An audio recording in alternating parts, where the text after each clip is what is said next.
नमस्कार दोस्तों, स्वागत है आप सभी का स्मार्ट विजन क्लासेस में। दोस्तों, आज के इस वीडियो में हम देखने वाले मंथली इनकम स्कीम के बारे में। इस वीडियो में हम कवर करने वाले मंथली इनकम स्कीम के बारे में जनरल रूल, साथ ही साथ जो मंथली इनकम स्कीम के जो रूल है 1987 वो भी आज कवर करेंगे, और जो इसके ऊपर जो MCQ क्वेश्चंस है वो भी हम कवर करेंगे। ये वीडियो जो डिपार्टमेंटल एग्जाम के लिए, पोस्टल डिपार्टमेंटल एग्जाम के लिए जो प्रिपेयर कर रहे हैं उन सभी के लिए महत्वपूर्ण है, तो वीडियो को अंत तक देखिए। साथ ही साथ अगर आपने हमारा चैनल अब तक सब्सक्राइब नहीं किया तो चैनल को सब्सक्राइब कीजिए और बेल आइकन को ज़रूर दबाएं, ताकि जो नए नए आने वाले वीडियोज़ है आपको जल्दी मिल जाए। तो बिना किसी देरी किए शुरू करते हैं आज का टॉपिक। तो आज का टॉपिक है हमारा मंथली इनकम स्कीम। तो ये GDS to MTS, GDS to postman और GDS टू PA जो एग्ज़ाम होता है उसके लिए जो MIS का जो कंटेंट पूछा जाता है वो इंडिया पोस्ट की वेबसाइट का पूछा जाता है। यानी कि जो इंडिया पोस्ट की वेबसाइट पे जो है उसके जो बैंकिंग का है वहीं से आपको क्वेश्चन आ सकते हैं। तो हमने ये इंडिया पोस्ट की वेबसाइट से लिया है। तो वहाँ देखते हैं कि MIS के बारे में जनरल ओवरव्यू क्या है। तो MIS अकाउंट में be open by single adult, joint account, minor और गार्डियन। तो अकाउंट कौन खोल सकता है? कोई भी सिंगल व्यक्ति, एकल व्यक्ति या कोई किसी अन्य व्यक्ति के साथ वो खाता खोल सकता है। इसी के साथ कोई नाबालिग है और 10 साल से ऊपर है वो भी खाता खोल सकता है, और कोई गार्डियन भी अपने नाबालिग बच्चे के नाम पे खाता खोल सकता है। नेक्स्ट पॉइंट देखते हैं, account can be open by cash cheque. तो जो अकाउंट है बाय कैश ओपन होता है, बाय चेक, और आपके जो सेविंग अकाउंट अगर हो सकता है तो इससे भी ट्रांसफ़र होकर हो सकता है। तो in case cheque account, date of realisation of cheque government in government account shall be, जो चेक का डेट ऑफ क्लियरेंस है वही आपका डेट ऑफ ओपनिंग माना जाएगा। नेक्स्ट है, nomination facility is available at time of opening of account also after opening of account. यानी कि अगर आपने नॉमिनेशन फैसिलिटी लेनी है तो आप अकाउंट ओपनिंग के समय भी ले सकते हैं, अगर नहीं लिए तो बिफोर मैच्योरिटी आप अकाउंट को नॉमिनेशन लगा सकते हैं। नेक्स्ट है, account can be transfer from one post office to another post office. जो कि मंथली इनकम स्कीम का अकाउंट है वो पोस्ट ऑफिस से, एक पोस्ट ऑफिस से दूसरे पोस्ट ऑफिस आप ट्रांसफ़र कर सकते हैं। उसके लिए जो पोस्ट ऑफिस का चार्जेस है वो आपको पे करना पड़ेगा। नेक्स्ट है, any number of account can be open in any post office subject to maximum ceiling. जो इन्वेस्टमेंट लिमिट है वो, मान लो मेरे 10 अकाउंट है MIS के और उसका ओवरऑल जो लिमिट है वो 4.5 लाख यानी 4.5 से ऊपर नहीं होना चाहिए। तो आप 1 लाख की 4 अकाउंट और बाकी के 10 हज़ार के भी 4 अकाउंट ऐसा कर सकते हैं, लेकिन जो आपका जो इंडिविजुअल सेलिंग है वो 4.5 लाख से ऊपर नहीं होना चाहिए। नेक्स्ट देखते हैं, single account can be converted into joint and vice versa. तो अगर आपका कोई सिंगल अकाउंट है और उसे ज्वाइंट करना चाहते तो यस ऑफकोर्स आप कर सकते, और कोई ज्वाइंट अकाउंट है तो भी आप सिंगल अकाउंट में कन्वर्ट कर सकते, लेकिन वहाँ भी आपको अगर जो लिमिट है इंडिविजुअल का वो आपको ध्यान में रखना है। अगर मान लो 6 लाख का MIS ज्वाइंट अकाउंट है और आप उसे सिंगल में कन्वर्ट करना चाहते हैं तो वो 4.5 लाख का ही कन्वर्ट होगा, बाकी के अमाउंट आपको विड्रॉ करनी पड़ेगी। नेक्स्ट देखते हैं, minor after attending majority has to apply conversion of account. ये तो सभी के लिए कॉमन रूल रहता है कि अगर कोई माइनर का खाता खोला जाता है after age of 18 year, it's when he become major, तो उसको अकाउंट ट्रांसफ़र कन्वर्जन करना पड़ता है। नेक्स्ट है मैच्योरिटी पीरियड। आप ये कितने साल तक अमाउंट रखनी है? तो ये आपको ये 5 साल तक का पीरियड है। इसके पहले ये 6 साल का था, जो 1 दिसंबर 2011 से ये 5 साल के लिए हुआ है, और बहुत सारे चेंजेस 1 दिसंबर 11 से हुए। उसके बाद जो बोनस था वो भी बंद हो गया है। नेक्स्ट पॉइंट देखते हैं, interest can be drawn through auto credit into SBI account standing at the same post office or ECS in case MIS account standing in CBS post office, or monthly income and monthly interest can be credited into saving account standing at any CBS post office। तो ये interest जो है आप वो cash में भी ले सकते हैं, बाय ट्रांसफ़र आप ECS से भी बैंक में ट्रांसफ़र कर सकते हैं, और साथ ही साथ आपकी जो अगर सेविंग अकाउंट है उसमें भी आप स्टैंडिंग इंस्ट्रक्शन देकर ट्रांसफ़र कर सकते हैं। नेक्स्ट है प्रीमेच्योर क्लोजर का है, can be prematurely encashed after 1 year. तो आपको यहाँ ध्यान में रखना चाहिए कि जो एमआईएस का अकाउंट है वो प्रीमेच्योर क्लोजर होता है, वो 1 साल बाद होता है। 1 साल से 3 साल तक जो डिडक्शन होता है यहाँ लिखा गया है, आप देखिए, after 1 year but before 3 years at the discount, यहाँ डिस्काउंट यानी कि डिडक्शन जो है वो 2% होगा, और 3 साल के बाद अगर अकाउंट आप क्लोज कर सकते हैं तो आपका जो डिडक्शन है वो 1% होगा।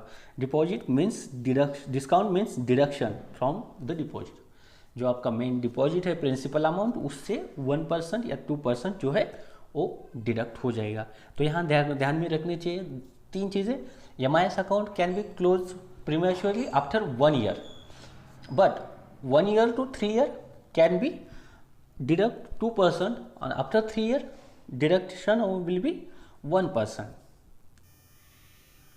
Next है bonus, a bonus of 5% on principal amount admissible on maturity in respect of MIS।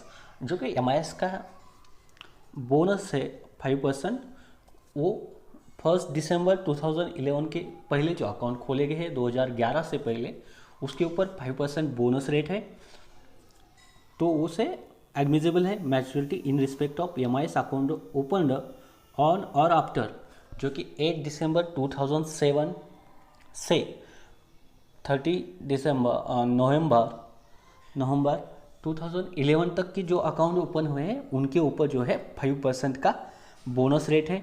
उसके बाद 1 दिसंबर 2011 से कोई बोनस नहीं है। साथ ही साथ 1 दिसंबर 2011 से जो पीरियड है 6 साल से लेकर 5 साल कर दिया गया है। ये 2 चीज़ें हुई है। जो इसके पहले जो है 8 दिसंबर 2007 से पहले जो है 13 फरवरी 2006 से 8 दिसंबर 2007 तक कोई बोनस नहीं था। उसके पहले जो बोनस था वो 10% था। Interest shall be payable at to account holder on completion of month from the date of deposit. जो कि इंटरेस्ट है आपका एमआईएस का, वो आपकी जो अकाउंट ओपनिंग डेट है उसके बाद जो 1 महीना होने के बाद, यानी कि मान लो आपने अकाउंट 15 तारीख को खोला है, तो 15 मार्च को खोला है, तो आपको जो इंटरेस्ट है पेएबल वो 15 अप्रैल को होगा। If the interest payable every month is not claimed by account holder, such interest shall not earn any additional benefit. मान लो आपने अकाउंट खोला और आप 6 महीने तक कोई इंटरेस्ट लेने के लिए गए नहीं पोस्ट ऑफिस में, या 5 साल तक, जो कि आपकी इंटरेस्ट की जो अमाउंट है उसके ऊपर कोई एडिशनल आपको इंटरेस्ट नहीं मिलेगा। नेक्स्ट है फ्रॉम 1 अप्रैल 2020 इंटरेस्ट रेट भी 6.6 पर एनम पेएबल मंथली। जो इंटरेस्ट रेट है अब 6.6 है और ये क्वार्टरली चेंज होता है। तो आपको जब एग्ज़ाम के लिए जा रहे हैं तब उस क्वार्टर का जो इंटरेस्ट रेट है वो भी आपको ध्यान में रखना चाहिए। नेक्स्ट देखते अमाउंट, जो मिनिमम अमाउंट है वो 1000 है और इनटू मल्टीपल ऑफ 1000, तो आप ये 1000 इंटू मल्टीपल 1000। मैक्सिमम इन्वेस्टमेंट जो है वो सिंगल के लिए 4.5 लाख है, और जॉइंट अगर खोलते हैं तो 9 लाख तक कर सकते हैं। An individual can invest maximum 4.5 lakh in MIS including his share in joint. अगर जॉइंट खोलना चाहते हैं तो उसका जो शेयर है इंडिविजुअल उसका, तो वो 4-4.5 लाख से ऊपर नहीं होना चाहिए। For calculation of share of an individual in joint account, each joint holder have equal share of each joint account. तो हर एक व्यक्ति का जो है वो इंडिविजुअली शेयर कैलकुलेट किया जाएगा। तो एमआईएस के बारे में हमने देखा। एमआईएस खाता कौन खोल सकता है? कोई भी ऐसा व्यक्ति जो भारत का नागरिक हो वो जॉइंट अकाउंट भी खोल सकता है, साथ ही साथ माइनर अकाउंट जो 10 साल से ऊपर है वो भी खाता खोल सकता है, और एनी माइनर अकाउंट और माइनर अकाउंट होल्डर वो अपने गार्डियन थ्रू अकाउंट खोल सकता है। तो अकाउंट खोलने के लिए आपको कैश, चेक और साथ ही साथ सेविंग बैंक से ट्रांसफ़र करके आप अमाउंट ले सकते हैं। अगर मान लो चेक दिया है तो चेक का जो डेट ऑफ क्लियरेंस होगा वही आपकी डेट ऑफ ओपनिंग होगी, और उसके साथ नॉमिनेशन फैसिलिटी है। इसके लिए नॉमिनेशन आप at a time of opening भी लगा सकते हो और आफ्टर अकाउंट ओपन लगा सकते हैं। नेक्स्ट हमने देखा कि अकाउंट ट्रांसफ़र फैसिलिटी। तो ये ट्रांसफ़र फैसिलिटी वो भी इसके लिए है। अकाउंट्स नंबर जो है मैक्सिमम एनी नंबर, आप कितने भी नंबर के आप कितने भी अकाउंट खोल सकते हैं, लेकिन जो आपका मैक्सिमम इन्वेस्टमेंट है वो इंडिविजुअल 4.5 लाख से ऊपर नहीं होना चाहिए। अकाउंट को आप कन्वर्जन भी कर सकते हैं, single into joint, joint into single कर सकते हैं। मैच्योरिटी पीरियड है जो इसका वो 5 साल के लिए। इंटरेस्ट जो है वो आपको एसबी में मिलेगा, ऑटो एसबी में मिलेगा, आप कैश में भी क्लेम कर सकते हैं, साथ साथ आप ईसीएस देकर आपके बैंक अकाउंट में कर सकते हैं। और जो प्रीमैच्योर क्लोजर है वो भी आप कर सकते हैं आफ्टर 1 ईयर टू 3 ईयर। जो प्रीमैच्योर आगे क्लोजर करते हैं तो आपको जो 2% है वो डिडक्शन होगा, और 3 साल बाद अगर 3 ईयर के बाद करते हैं तो आपका जो है 1% डिडक्शन होगा। नेक्स्ट है बोनस रेट, जो कि बोनस रेट है 8 दिसंबर 2007 से 13 नवंबर 2011 तक जो 5% बोनस रेट है वो आपको पेएबल है। उसके बाद 1 दिसंबर 2011 से कोई बोनस रेट उसके ऊपर बोनस पेएबल नहीं है, और 1 दिसंबर 2011 से जो पीरियड है वो भी 5 साल हुआ था। नेक्स्ट है इंटरेस्ट जो है वो payable account holder completion of, जो कि मंथ है 1 महीने के बाद जो आपको इंटरेस्ट है वो मिल जाएगा। साथ ही साथ जो इंटरेस्ट रेट है वो 6.6% है, और मैक्सिमम इन्वेस्टमेंट है सिंगल के लिए, आप सिंगल खाता खोलते हैं तो उसके लिए 4.5 है, और जॉइंटली खोलते हैं तो उसके लिए 9 लाख तक का जॉइंट अकाउंट खोल सकते हैं। तो उसके लिए मिनिमम अमाउंट 1000 है और मैक्सिमम मल्टीपल इंटू 1000। तो ये थे एमआईएस के जनरल रूल। इसमें 1 या 2 सवाल आते हैं आईपीओ के एग्जाम में, कुछ थोड़े हार्ड क्वेश्चन पूछे जाते हैं कि यानी कि एमआईएस का जो अमाउंट दिया जाता है इसे इंटू मल्टीपल करके अगर ये एमआईएस के लिए ओपन हो सकता है या नहीं हो, तो ये आपको ध्यान में रखना चाहिए। अब देखते हैं national saving account monthly account scheme की जो रूल है, यानी कि कोई भी सेविंग अकाउंट स्कीम कोई लॉन्च करता है गवर्नमेंट तो उसके लिए उसे रूल बनाने पड़ते हैं। उसे रूल बनाने के बाद उसे गैजेट द्वारा पब्लिश किया जाता है, तभी वो स्कीम गवर्नमेंट के लिए स्टैंड होती है। तो ये मंथली सेविंग अकाउंट्स रूल 1987, तब ये रूल बनाए गए in the exercise of power confirmed by section 15 of the government saving bank act, जो कि गवर्नमेंट का सेविंग बैंक एक्ट है 1873 का। तो उसके अंतर्गत ये रूल बनाए गए। तो हर एक रूल का जो रूल नंबर होते हैं फर्स्ट रहता है, जनरली फर्स्ट है शॉर्ट टाइटल और कमेंसमेंट, यानी कि उस रूल का नाम और जो कमेंस की डेट है वो रहती है। सेकंड रहता है जनरली डेफिनेशन, और 3 रहता है एप्लीकेबिलिटी और कुछ। तो फर्स्ट है जो शॉर्ट टाइटल और कमेंसमेंट। जो इस रूल का जो शॉर्ट टाइटल है वो है इस रूल को जो कहेंगे नेशनल सेविंग के मंथली इनकम अकाउंट्स रूल 1987 के नाम से जाना जाएगा। और ये दे शैल कम इनटू फोर्स कब से लागू होंगे 15 अगस्त 1987 से। ये डेट भी आपको ध्यान में रखनी चाहिए कि इसे 15 अगस्त 1987 से ही कमेंस हो गया है। नेक्स्ट देखते हैं डेफिनेशंस। इस रूल के अंतर्गत कुछ ऐसे वर्ड्स आते हैं जिनकी डेफिनेशन आपको पता होनी चाहिए, और वो डेफिनेशन अगर वो वर्ड है तो उसके लिए ये डेफिनेशन ही लागू होती है। Accounts mean in saving account open by depositor in accordance with provision of rule. इस रूल के अंतर्गत जो अकाउंट ओपन किया जाता है उसे अकाउंट कहा जाता है।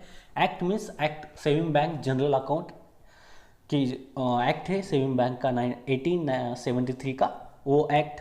नेक्स्ट है deposit means money deposited by customer, जो कस्टमर ने अमाउंट डिपॉजिट किया है उसे डिपॉजिट। और depositor means money deposited by whom, यानी कि जिस व्यक्ति ने अमाउंट डिपॉजिट किया है वो। Post office means any post office in India. तो यहाँ पोस्ट ऑफिस अगर पूछा जाता है तो यहाँ any post office in India. Next है वर्ड और एक्सप्रेशन, ये जनरल रूल के जो है सेविंग बैंक जनरल रूल के 1981 के रूल है उसमें से आता है।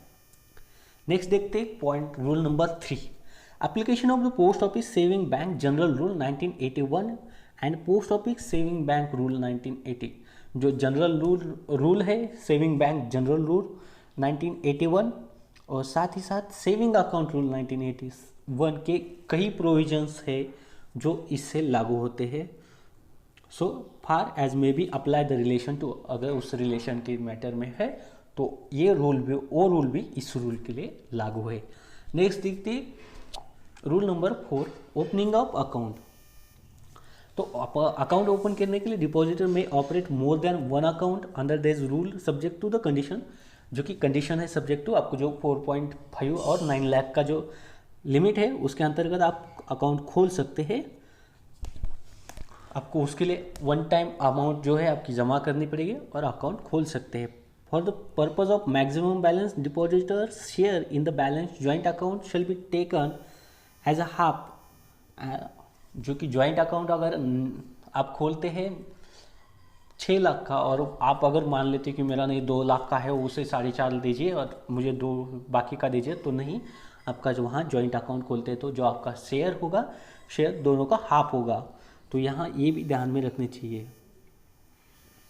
Deposits and withdrawals, there are shall be only one deposit. अगर आप अकाउंट ओपन करते हैं तो अकाउंट ओपनिंग के समय एक ही डिपॉजिट आपको होगा और आप उसमें अलग से डिपॉजिट बाद में आप उसे डिपॉजिट नहीं कर सकते।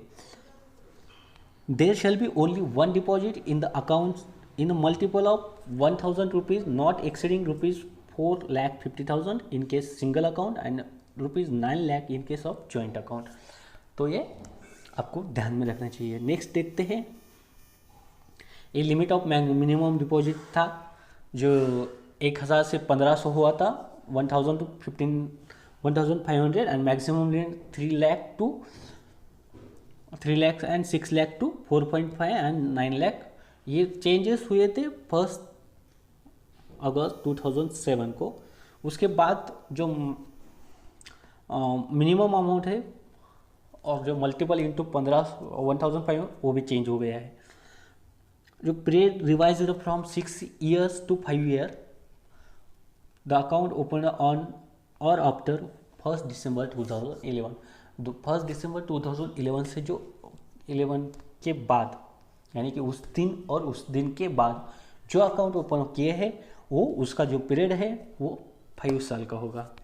नेक्स्ट देखते हैं नॉमिनेशन। ये आपने डिस्कस किया है कि nomination depositor at a time of opening भी कर सकता है और उसके बाद वो मैच्योरिटी पीरियड के पहले कभी भी चेंज कर सकता है। In the event of death of depositor shall be become entitled to payment of due. तो जो नॉमिनेशन किया है वो अपना अमाउंट ले सकता है। Interest of deposit, the deposit made under this rule shall be bear interest at the rate of from जो 1 अप्रैल 2020 से जो इंटरेस्ट रेट है वो 6.6 पर एनम पेएबल है। तो उसके लिए आपको क्या है, interest shall be payable monthly to depositor on completion of month from the date of deposit. तो जो आपका जो डेट ऑफ ओपनिंग है उसके बाद 1 महीना होने के बाद आपको इंटरेस्ट मिल जाएगा। If so authorised, interest payable monthly shall be deposited by post office in a saving account held at a post office where deposit is held subject to condition that be so deposited interest maximum limit, ये maximum saving bank का limit था जो पहले उसे cross नहीं करना चाहिए ये था, तो आप यहाँ भी कर सकते हैं। नेक्स्ट है if interest payable every month is not claimed, ये आपको लाइन ध्यान में रखनी चाहिए। अगर उसने इंटरेस्ट क्लेम नहीं किया such interest will not earn any additional, तो उसने इंटरेस्ट क्लेम नहीं किया तो जो उसका इंटरेस्ट है उसके ऊपर उसे कोई अलग से इंटरेस्ट नहीं मिलेगा। The post office shall as soon as come into its notice that deposit made under rule 4 by depositor exceed, अगर उसने, अब तो नहीं होता लेकिन पहले जो मैनुअल था तब ये होता था कि अगर मान लो उसने गलती से जो लिमिट है या उसने अभी भी कोई कीप चेंज करके 2 नाम से कीप बना के किया है तो जो उसका जो लिमिट है एक्सीड, तो उसको डिपॉजिट को विड्रॉ करेंगे।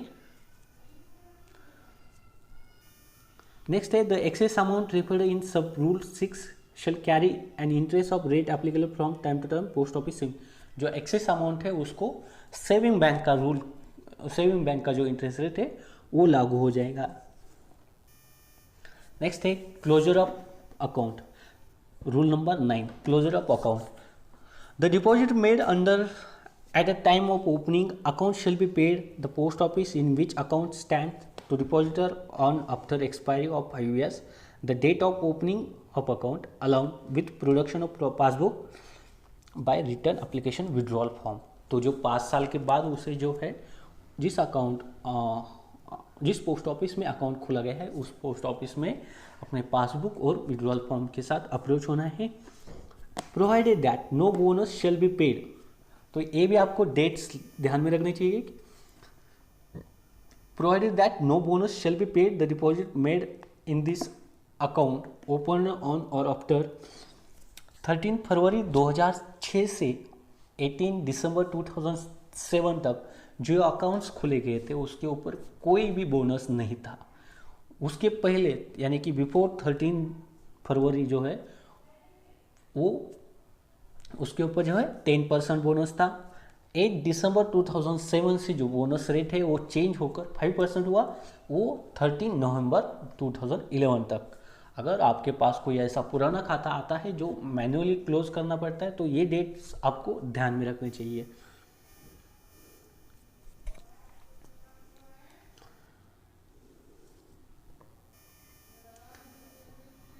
Provided that bonus equal to 5% equal to amount deposit shall be paid on deposit made on or after 8 December 2007।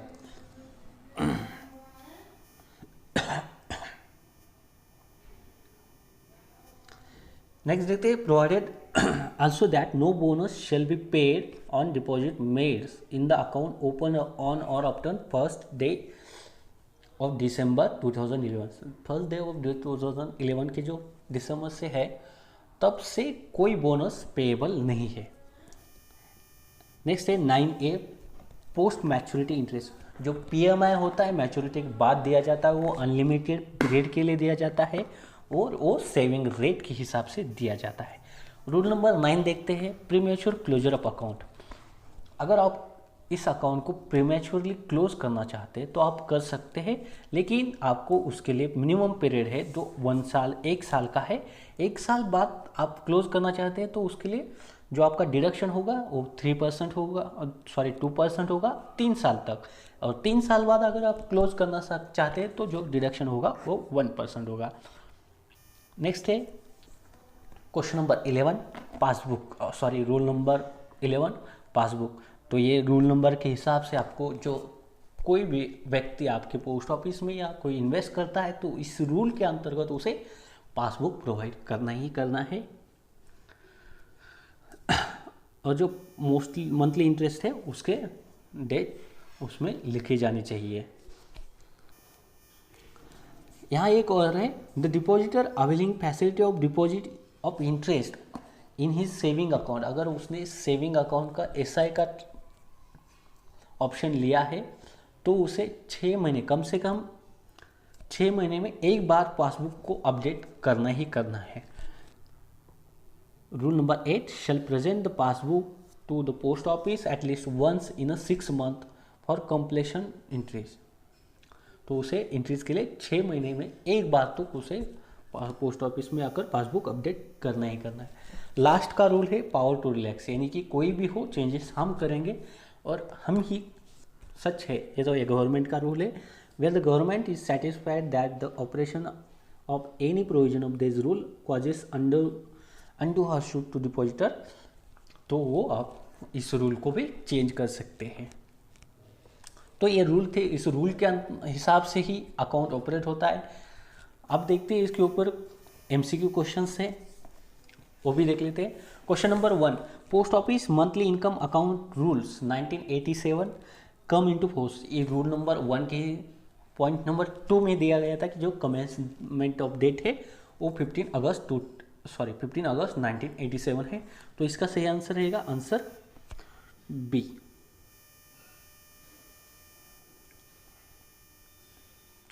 Next देखते हैं what is the maturity period of MIS. देखो MIS का maturity period जो है वो कितना है, 3 year, 4 year, 5 year, none of the above. तो ये 5 साल के लिए था। 1 दिसंबर 2011 के पहले ये 6 साल के लिए था, ये भी आपको ध्यान में रखना चाहिए। नेक्स्ट देखते हैं 3 minimum limit in opening of MIS account. तो एमआईएस अकाउंट ओपन करने के लिए जो मिनिमम अमाउंट है वो कितना है, तो ये 1000 है और इनटू मल्टीपल ऑफ 1000। तो इसका सही आंसर है आंसर ए। नेक्स्ट देखते हैं what is the maximum limit of deposit in MIS account in single and joint. और सिंगल और जॉइंट अकाउंट खोलना चाहता है तो मैक्सिमम ज़्यादा से ज़्यादा कितनी इन्वेस्टमेंट कर सकता है, तो 1.5 लाख से 3 लाख तक, 3 लाख से 4.5 लाख तक, 4.5 लाख से 9 लाख तक, 6 लाख से 9 लाख तक। तो ये 4.5 लाख सिंगल के लिए और 9 लाख जॉइंट के लिए कर सकते हैं। नेक्स्ट देखते हैं question number 5, mark the correct option MIS account open on or after 1 अप्रैल 2020। तो अगर 1 अप्रैल 2020 के बाद कोई खाता खोला जाता है तो उसके लिए करेक्ट ऑप्शन पूछा जाता है। तो rate of interest shall be payable, yes 6.6 rate of annum payable है। No withdrawal will be allowed before expiry of maturity. तो एक्सपायरी जो मैच्योरिटी का है वो एक्सपायरी होने के बाद ही आप विड्रॉ कर सकते हैं। प्रीमेच्योर क्लोजर अलग, विड्रॉल अलग। No bonus shall be payable, तो इसके लिए कोई बोनस आपको पेएबल नहीं है। और डी ऑल द अबव, ये तीनों के तीनों ऊपर के है वह सही। तो इसके लिए हमारा आंसर रहेगा answer D all the above.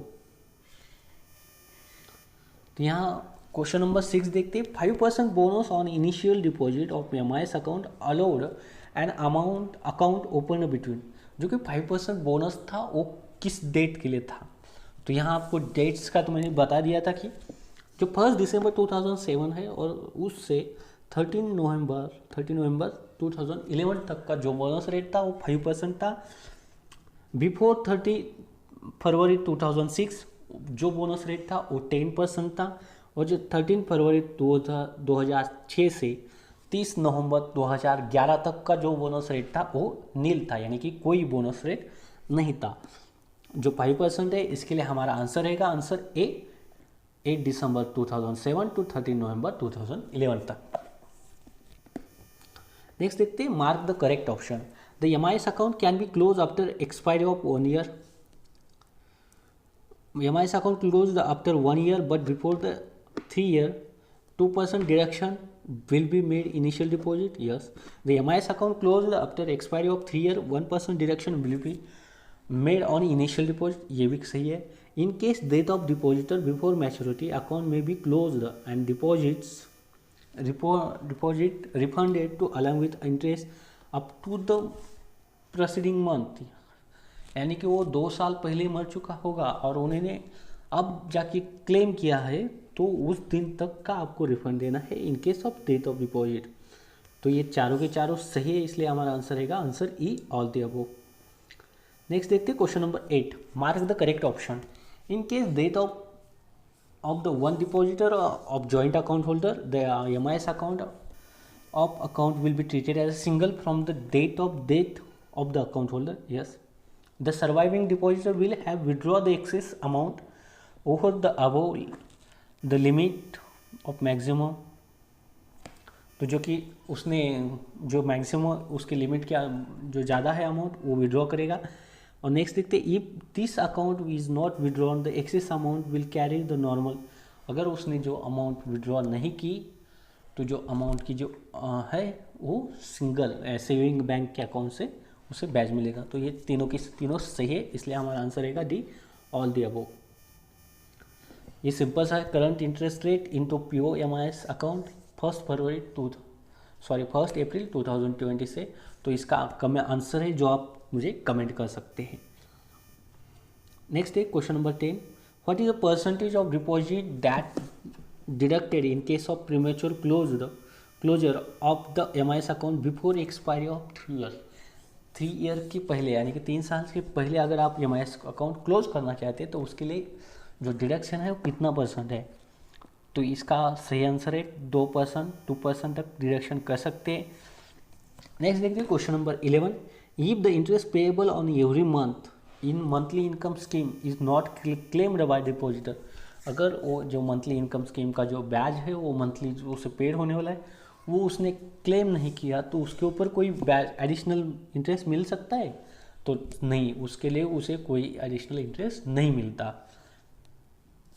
तो इसलिए इसका सही आंसर है answer A, will not earn any additional interest. What is the rate of bonus for MIS account opened after 1st December 2011?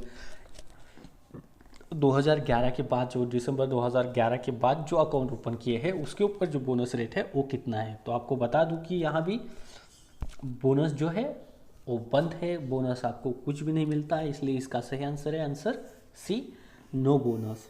What is the maximum limit of MIS account for a single account के लिए कितना maximum है? 4.5।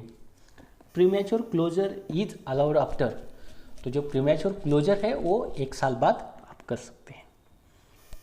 Next है और last question देखते हैं, what is the post maturity interest for MIS account? MIS account के लिए पोस्ट मैच्योरिटी इंटरेस्ट कितने पीरियड तक दिया जाता है? Allowed for maximum 2 year, allowed for maximum 2 year at SB rate, allowed unlimited period at the SB rate. जो post maturity interest था पहले वो 2 साल के लिए ही दिया जाता था, उसके बाद जो है डिपार्टमेंट ने रियोपो से ऑर्डर रिवाइज किया, अब वो अनलिमिटेड पीरियड के लिए दिया जाता है, लेकिन वो सेविंग बैंक के रेट से। तो इसका सही आंसर है answer C, allowed for unlimited period at the same SB rate of interest. तो ये हमने MIS के क्वेश्चंस भी देखे, साथ ही साथ जो रूल थे वो भी इस वीडियो में कवर किए। आशा करता हूँ आपको अगर वीडियो अच्छी लगती है तो वीडियो को शेयर करिए, अपने दोस्तों के साथ शेयर करिए। बाकी मिलते अगले वीडियो में।